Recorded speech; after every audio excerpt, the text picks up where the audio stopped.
What is it that gives your life a sense of meaning and purpose? Because once you find that, it puts you in your power place. See, if you know what your life work is, I encourage you to start working on it. If you can't do it all at one time, do just a little bit of it. And if you don't know what it is that you showed up to do, if you don't know why you're here, I encourage you to find out what your purpose is here. What is the meaning of your life? What will be different? Have you ever asked yourself that question? I've done that. I remember coming from a friend of mine's funeral, and I was reflecting on how much time I had left. And I went for a walk in a park thinking about this guy whose life was so promising. And I mean, he wasn't an old guy. He was quite young, in fact. And I thought about all of the things that he said he was going to do, and he never got a chance to do those things.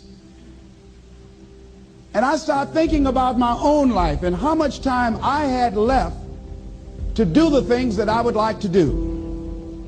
And at that time, I wasn't sure what my life purpose was, what my life's work was. I wasn't sure about it at that time. And I thought about it quite a lot. I had some idea, but I wasn't convinced. That I don't think I felt worthy. I didn't believe that it could be me to do this kind of work that I'm doing right now. And I say to you that if you begin to take a conscious effort to find out what it is that you're supposed to do, I say that it can literally save your life. I said that it can literally save your life. 85% of the American public, according to recent studies, are going to jobs that they hate, working on jobs that do not challenge them. They get sick thinking about going. Because, see, when you go to a job and you already know how far you can go, you can already see that proverbial glass ceiling. See, when you're going someplace and you already know how much you're going to make, you already know how far you can go, you're in a dead-end position. It erodes your self-esteem. It lowers your sense of yourself. It creates an inner turmoil. It creates an emptiness in you. So I say that your life is worth finding what it is that you're supposed to do. And I'm not saying quit your job. I'm saying find it and do just a little bit of it. Just start working at it just a little bit, but do find out what your work is and hold on to it, and don't let your dream go. Don't let it go. See, and here's something else I want you to begin to look at. Why is it that most people don't pursue their dreams or don't do better than what they're doing if they're capable of doing it? I think that many of us don't go the next step because we don't know what to do yet. And I say that the reason that we don't even explore the possibility of what to do is because subconsciously we don't believe that it can happen for us, and we don't believe that we deserve it. So here's what I'm suggesting. How much time do you spend working on you? How much time do you spend every day working on your dream? In the last 90 days, how many books have you read? In the last year, what new skill or knowledge have you acquired? What kind of investment have you made in you?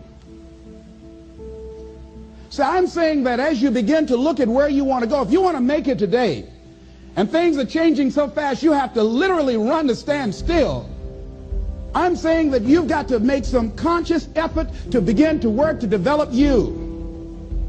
Here's something else. Most people are not living their dreams because of fear, ladies and gentlemen. Fear, limited vision, and lack of self-esteem is what keep most people doing things they don't want to do. The same reason that people stay in relationships where they're abused or they're unhappy or it's unfulfilling, they can't see themselves beyond that relationship. They can't see themselves enjoying life without that person. They think that this is all that they can do. The same reason that people get stuck at a certain level in life, they can't see things being better for them. And they think that this is it and this is all they deserve. This is all they've ever seen. It's been passed on to them. And they think that this is it for them. Oh no. I was looking what Dr. Blanton Smiley Blanton, who is a colleague of Dr. Norman Vincent Peale. What he said about fear, he said, fear is the most subtle and destructive of all human diseases. Ladies and gentlemen, fear kills dreams. Fear kills hope. Fear put people in the hospital. Fear can age you. Fear, ladies and gentlemen, can hold you back from doing something that you know within yourself that you're capable of doing, but it will paralyze you. And it seemed like you're in a hypnotic spell. And I ask you a question, what is the benefit? What's the benefit of allowing fear to hold you back? What's the benefit of giving up on yourself, of not stepping out on life and taking life on? What is the benefit for you? What's the plus in that? It's one of the things I had to ask myself. So I didn't want to make any mistakes. I wanted everybody to like me. I wanted to be perfect the first time I did something. It's not going to happen. You're going to make some mistakes. You're going to hurt some folks' feelings. You're going to create some enemies whenever you decide that you want to begin to take life on. You've got to ask yourself, how long am I going to allow this to hold me back? I like what Zig Ziglar says. He said, fear is false evidence appearing real. That is an illusion that we create in our mind. It is a state of mind that can be changed. So let's look at how we can begin to take some steps to restructure that fear, to begin to expand our visions of ourselves, to begin to increase our self-esteem. Webster said that self-esteem means confidence and satisfaction in oneself. Look at your life right now. Whatever you've done up to this point in time, your life is working. Whatever you have produced, it came out of you as a result of the kind of person that you have become. It's a result of your choices. It's a result of your consciousness. Now you have to ask yourself, are you satisfied with what you have produced? Is this what you want? Would you like for things to be better than this? Do you believe that you deserve better than this? Or are you content? This is it. You don't have to do anything else. That you've already resigned yourself in life and say, well, I'm happy. I'm not starving like the people in Calcutta. Are you allowing yourself to get off the hook like that? Or do you believe somewhere in the back of your mind or in your heart that there's some other great work for you to do? There's something else that life has for you. And that's why you're here. How do we handle this fear factor? How do we increase our self-esteem? You have to begin to fortify yourself. How do we do that?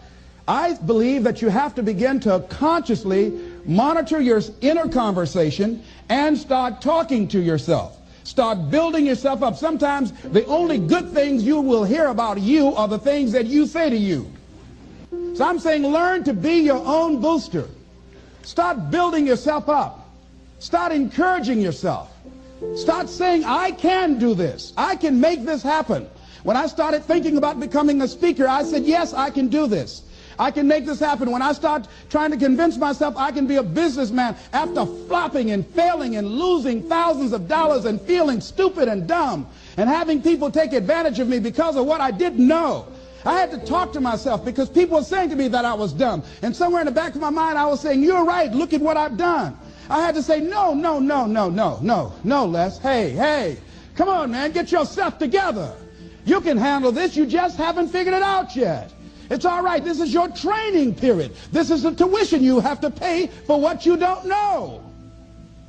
You can do this. Other people have done it. It doesn't take an Einstein. Get you some people that can teach you some stuff that you don't know. Get you some people that have done it successfully and learn from them. Take some seminars, workshops, read some books on how to manage a business.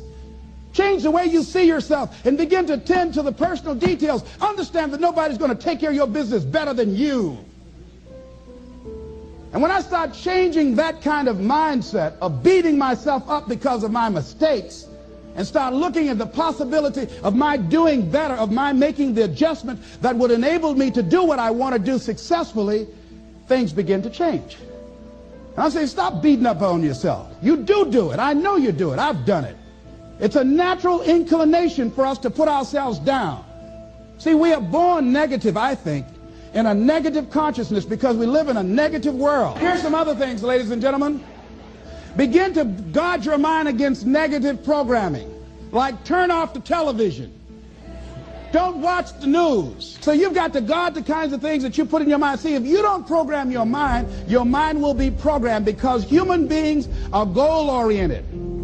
That's why we die of broken hearts early. That's why we're running through life to early graves. We're going through life, ladies and gentlemen, and I think that Henry David Thoreau said that most men live in quiet desperation. Most of us go through life running scared.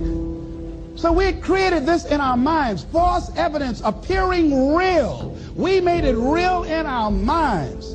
That's why Churchill said there's nothing to fear but fear itself. That's the destructive monster. So turn off things that can contribute to your fear. Turn a deaf ear to people that all they can do is talk about how negative things are, because they have bought into the consciousness of the world. Start attending workshops, seminars, listening to tapes on a daily basis to begin to recondition your mind, to retrain your thinking. Faith comes by what? Hearing and hearing and hearing. Listen to things that can empower you, that can enable you to create a new reality for yourself, in a new life for yourself. You might appear to be strange around most people. You know, most people think you're strange if you're happy today. See, these people have not found their purpose in life. That's why they're grumpy. That's why they're miserable. That's why they're so negative. They're hurting and they want to hurt other people. So start practicing using programs for your mind. Seminars, books, workshops. Keep a journal. Record your thoughts. What's happening with you? Every day when you get up, have a journal near you. See, ladies and gentlemen, we get 3 to 4 thoughts a year that if we would act on those thoughts, they could change our life. What idea are you sitting on? Write your ideas down. And then, once you get that idea, take the leap. Take the leap. See, it's out here in the universe. If you don't take the plunge, I guarantee you, somebody else will. Take the plunge. Go into action. And ladies and gentlemen, you will be surprised how things will come together. You'll be surprised. Now, you're going to have some difficult challenges. I can tell you that now. Be aware of that. Things are not going to work out exactly right. For a time they will, sometimes. And that's when life is just playing a game with you. I want you to feel good and relax. But ladies and gentlemen, go into action with your dream. And don't avoid where the fights are. Get in the midst of the fight.